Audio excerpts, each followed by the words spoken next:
Hey guys, Frosty Knives here, back with another EU book review.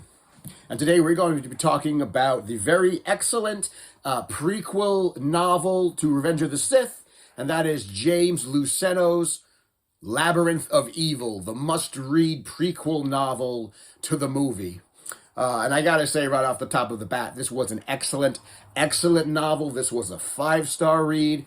And out of the 3 prequel novels that we got, the one for Phantom Menace, one for Attack of the Clones, the one for Revenge of the Sith, this was by far the best one out of the lot. It was action-packed end to end, and it was an excellent read.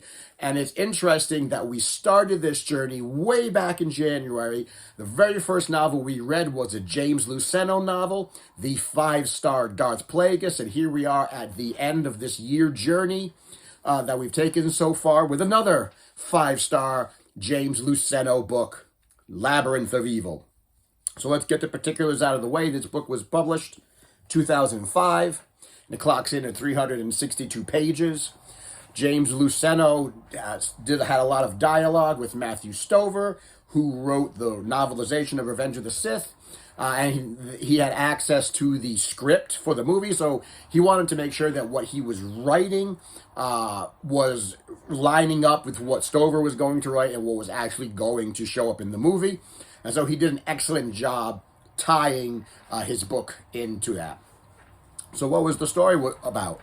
Well, it started out with Obi-Wan and Anakin launching an attack on Cato Nemoidia because they're going after Gunray. They want to arrest and capture Newt Gunray for the Republic. They think that's going to be a major blow to the war. Because at this point that the war has been raging on for 3 years, they've managed to push the Separatists out of the core and out of the inner rim, and so now the Separatists are all in the outer rim world. So they've pushed them all the way to the edge of the galaxy at this point. So Gunray slips away like he always does, but they were able to capture his Mechno chair, that little Mechno chair that he's been using, and that's the chair that he communicates with Sidious and Grievous and Dooku. So they figure if they can sort of dismantle his chair and sort of figure out and tap into the transceiver, that maybe they can trace the journey of the chair backwards to see if they can use the chair to locate Sidious and to locate where Sidious is. And so that's what they do. They trace it back to by who made it, who funded it, where did the transceiver come from, who installed the transceiver in the chair, and they do manage to trace it. A good portion of the book is them tracing where the chair came from, and it goes all over the galaxy, but they eventually figure out that the chair and that leads all the way back to Coruscant. So the Jedi and the clones figure out that Sidious is on Coruscant, and if he's not actually on Coruscant, then he has like a secret lair on Coruscant, because all the back trail of this chair leads them to their home planet. So they're very surprised that he's been under their nose this whole time. So of course Palpatine, as Sidious, is sort of monitoring all of this, and he realizes that they're getting close to where he is. They're sort of sniffing closer than he would like them to be. So he decides that he needs to send the Jedi on a wild goose chase, sort of get them off his trail for a little bit, because he's going to launch the final act of his plan that he's been orchestrating all these years. It's a little early than he wanted to, but because they're getting close to Sidious, he's going to have to do the final act of his plan earlier than expected. So he leads Obi-Wan and Anakin to believe that Dooku is on Tithe, on this planet in the Outer Rim called Tithe. And so they go to Tithe to try to capture Dooku. Well, Dooku is on Tithe, but his only purpose is to distract Obi-Wan and Anakin and keep them away from Coruscant while Sidious launches the final act of his plan. That's his whole purpose, is to just be a decoy, bait, a trap for those two. And while Anakin and Obi-Wan are on Tithe with Dooku, Grievous launches the final leg of the plan, and he takes his flagship, and he takes an armada of separatist ships and an army of battle droids, and he launches an invasion of Coruscant. And he goes after, because he's going after Palpatine. He's going after Coruscant. He's laying siege to the planet because his job, his role right now is to capture Palpatine. And he does. There's a massive battle at the end of the book, the Battle of Coruscant. He wages war on an unsuspecting planet. They never expected the war to come to Coruscant. They never expected Grievous or the Separatists to get past the home fleet. But he does. He lands on Coruscant. It shakes up the Senate. It shakes up the Jedi. Palpatine is rushed away to an emergency shelter bunker. Of course, that doesn't help. And Grievous captures Palpatine. Manages to kill 6 Jedi in the process. I think he manages to kill 6 of them. 4 or 6. He manages to slaughter a bunch of Jedi on his way to capturing Palpatine. And he does. Brings him back to his ship. And once Obi-Wan and Anakin realize that this was all a trap because Dooku has escaped Tithe, they hear from a holo transmission that Coruscant is under siege. And so at the end of the book, Obi-Wan and Anakin are racing back to Coruscant because the planet has been invaded. There's been death and destruction. Grievous has landed, captured Palpatine, got him on his flagship, and now we are in the final battle, the culmination of the Clone Wars. This was an excellent, excellent book. Lots of battles, lots of investigation going on. Lots of things that you maybe didn't expect. I don't think anybody, well, certainly they didn't expect the invasion of Coruscant. And we knew that Coruscant had gotten invaded because of the beginning of Sith, but it's nice to read about it. So there was a lot of good things in this book. A lot of great action, a lot of great characterization. We get to hear more about Grievous, which is good. We get to hear more about Grievous, about his backstory, about how he became Grievous, where he came from. He was essentially sort of a proto-Vader. You know, he was someone that they had taken and put into a cyborg suit. So he was kind of like an early attempt-ish at trying to make someone like Vader. So we get to hear his backstory, which was excellent. Get to hear a little bit more about Dooku and his story, which was great. We get to hear a lot of characterization about Obi-Wan and Anakin. At this point, Obi-Wan and Anakin their characterization should be falling in line with how they are in Sith. And it is. We get a very angry Anakin at this point. Anakin, after 3 years of fighting the Clone Wars and being told what he can and can't do by the Jedi and always having his suggestions countermanded, we have a very angry Anakin at this point. He's angry, he's frustrated, he feels guilty, he hasn't been back to Coruscant in months, he hasn't seen Padme in a long time. He wants to go home. He's homesick. Every time he makes a suggestion, the Jedi tell him no, or Obi-Wan tells him no, so he feels constrained. So we have a very angry and frustrated Anakin at this point. He's almost like he's a lit fuse. He's ready to explode, which is where he is in Sith. So that's where Anakin is at this point in his journey, which, of course, we know how that story is going to end.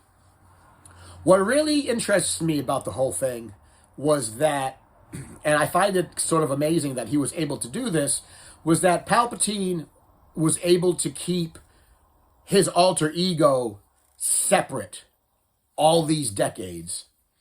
That he was able to keep the fact that he was Sidious unknown to everybody. Because at this point in the story, nobody knows who Sidious is. They still don't know. They think Palpatine and Sidious are two different people. They still have no idea that they're the same person. The Jedi don't know. They've gotten close. They suspect that Sidious is on Coruscant, and they suspect that Sidious is controlling the Senate, but they don't suspect that Palpatine and Sidious are the same person. Although they come close, they almost get to that line, but they never really cross it. Obi-Wan and Anakin don't know who he is. Grievous don't know that they're the same person. Dooku doesn't know that the same. Everybody thinks that Sidious and Palpatine are two different people, and the fact that he was able to keep that secret for this long, in my opinion, is quite an amazing feat.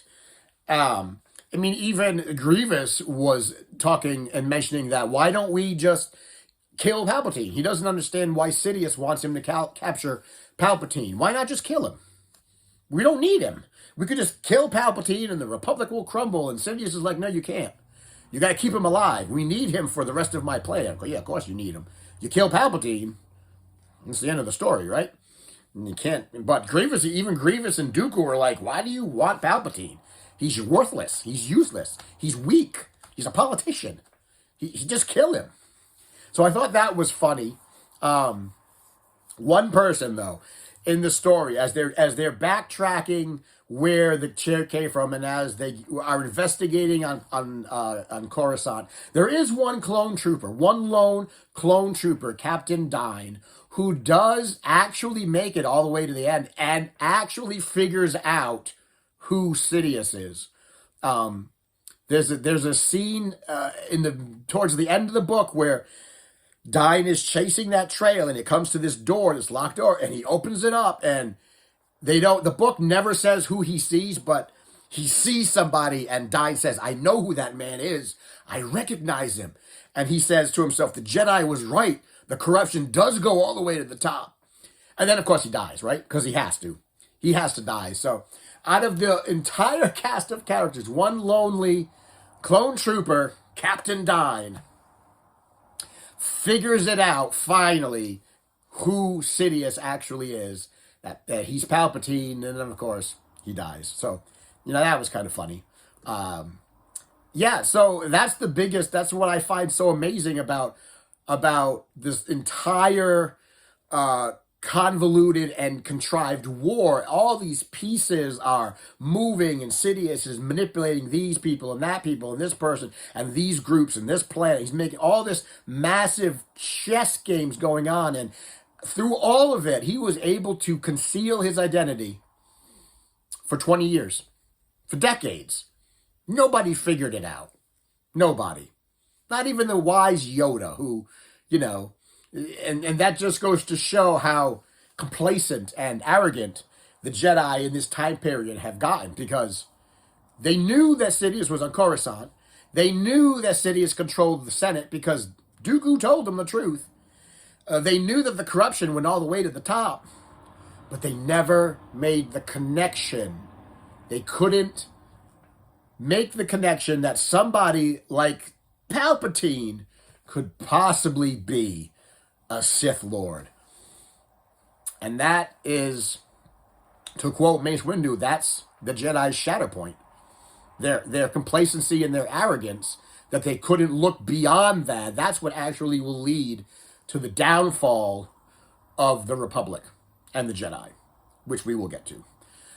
So guys, this was an excellent book. I recommend reading it. It's great. It is what Star Wars books should be. Action-packed, a great characterization, great battles, great lightsaber duels. It's a book version of a Star Wars movie, and I thoroughly enjoyed it. And I think this is well worth your time to read this book. Even if you don't read the novelization of Revenge of the Sith, or I think next to Timothy Zahn, I think James Luceno is another author that you should read in the Star Wars universe, because his books are top-notch and his books are excellent. So guys, that is my review of Star Wars Labyrinth of Evil. Look at that wonderful cover. You got Grievous and a really pissed off Anakin. I gotta get home. I haven't been home. I'm homesick. So guys, the next book we're going to be reading, of course, will be the season finale of this first season of Star Wars Reads. the novelization of Revenge of the Sith. Revenge of the Sith by Matthew Stover. So guys, that's my review. Hope you enjoyed it. Excellent book. 5 stars on Goodreads. I believe it's a must-read of a Star Wars novel. But tell me what you thought. Did you read it? Did you like it? Did you not like it? Did you think it brought some good things to the table? Did you think it didn't bring anything to the table? Do you like James Luceno books? What are your opinions on it? And as always, if you like the video, give it a thumbs up. Give it a subscribe. Share it around. Tell your friends. Tell your enemies. Tell the people that you secretly think have been Sith Lords this entire time. And until next time, thank you for coming to my TED Talk. I will see you in the next video.